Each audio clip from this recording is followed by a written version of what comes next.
Magandang hapon. Sila sir, binisita tayo. Kaya tignan natin sa sakyan nila. Kapalit tayo ng timing belt at drive belt. So meron tayo original na parts. Lagi ko sinasabi, huwag basta-basta bibili pagka ito kung timing belt, huwag basta-basta bibili ng local. Maaari lang talaga original lagay natin. So lagi ko sinasabi naman, ang original makintab nyo, yung peke makintab. Pero yung original, tignan nyo, ganyan. Meron ako mga vlog na ganito na pinakita ko yung peke tsaka yung original. So tignan nyo, ganito ang original. Yung texture ng marking.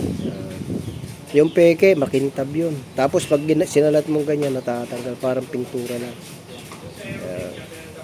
Ayan. Ayan sila sir, oh. Ayan. Tsaka yung kanyang pinsan.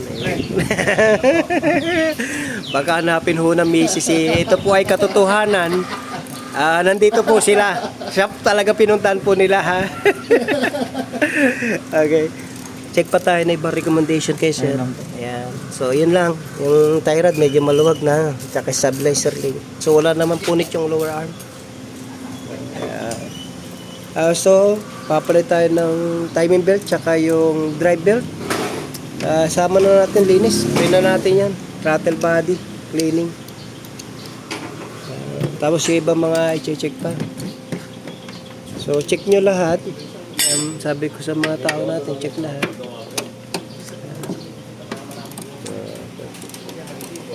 Tatanggal tayo. Pagka papalit tayo ng timing belt, so, kaya mga babaklasin natin, no? Sinabay na rin natin yung valve cover gasket. Yan. Makikita natin, turo ko, matigas na eh. Pagka yung ganitong klaseng valve cover gasket, wear and tear ang mga parts natin.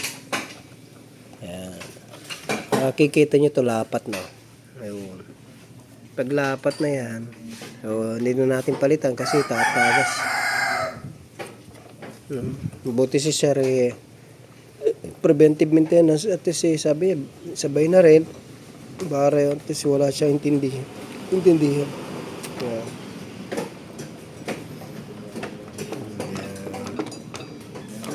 Kita niyo to. Ayun, kita niyo lapat na siya. Kaya yung gilid tumatagas na siya. Gilid yun. May mga leak na. To sir, oh. Gilid lumatagas na siya. Palitan na rin natin to.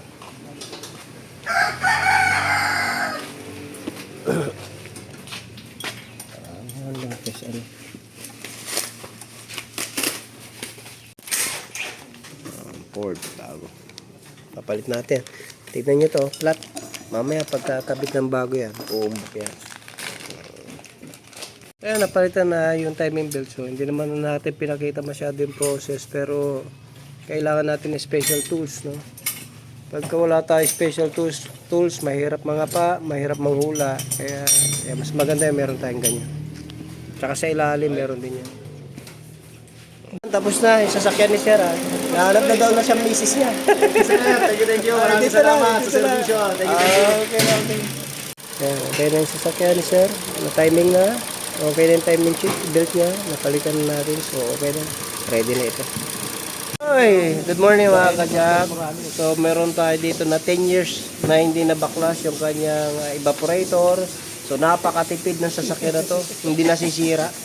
Ibig sabihin, grabe.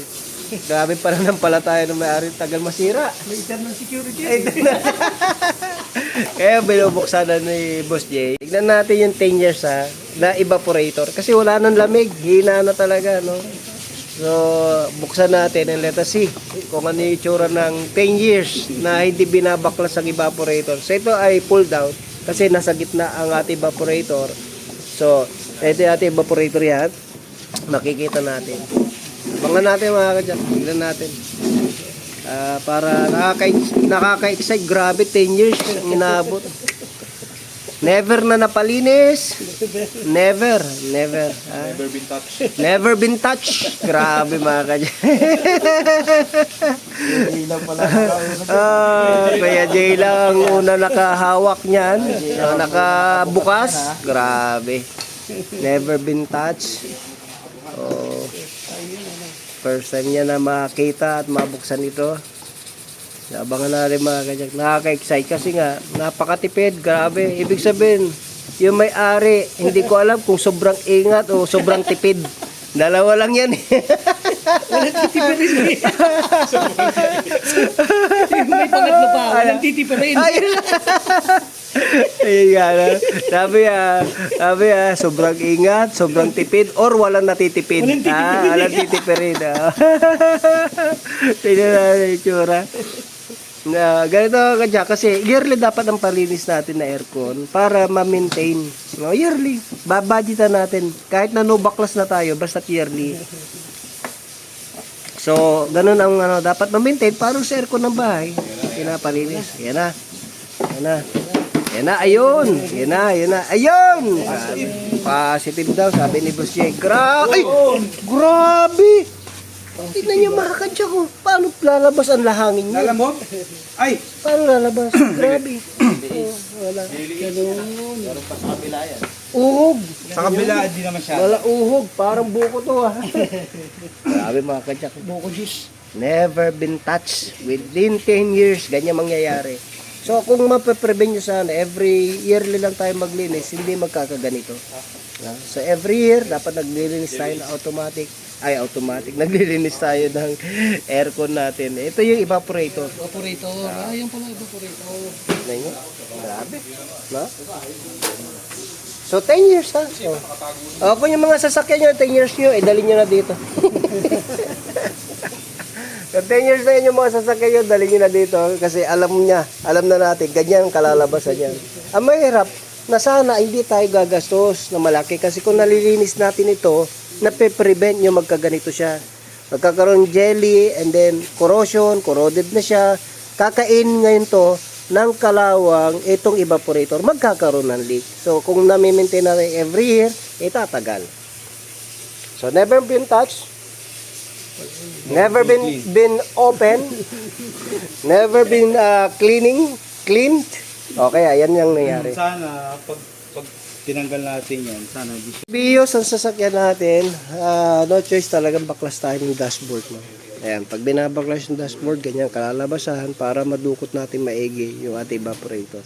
So, kaya hindi ho basta-basta. Kasi kung hindi marunong ang magbabaklas, baka hindi may balik na maayos. So, dito familiar na tayo yan. At kayang-kaya ng isang tao yan, lalo na si Boss Jay. Yan. Yan. Boss Jay. Yun. Okay. Hello mga kadyak. So okay na yung mga sasakyan na pinagawa na. O ginawa natin yung mga pinakita natin. So hiwalay lang sila.